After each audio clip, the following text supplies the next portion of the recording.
Jesus speaks in parables, and God tells the prophet Jeremiah to speak in parables. Jeremiah's parable is concrete. It is a rotted loincloth. And he uses it to get the people's attention because it sounds disgusting. You might say, oh, why did they put that in the Bible? That's not uplifting. It wasn't meant to be uplifting. It was meant to be a wake-up call. Say, hey, you've turned away from the Lord.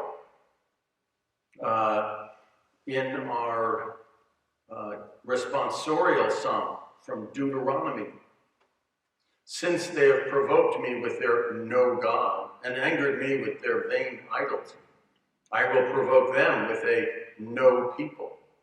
With a foolish nation, I will anger them. Israel, and now us, has a bad habit. We get into trouble. We call out to God for help.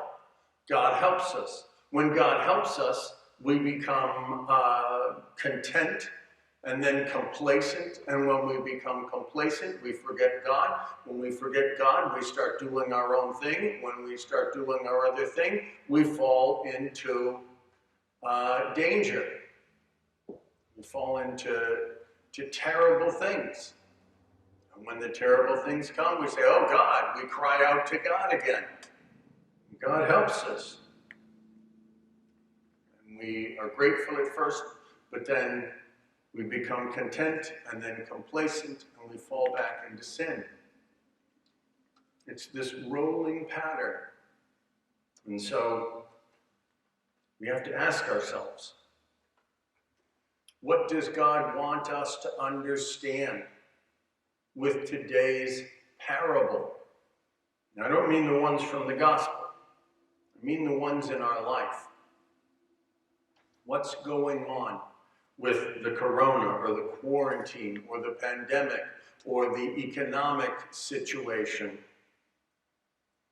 Have we forgotten God?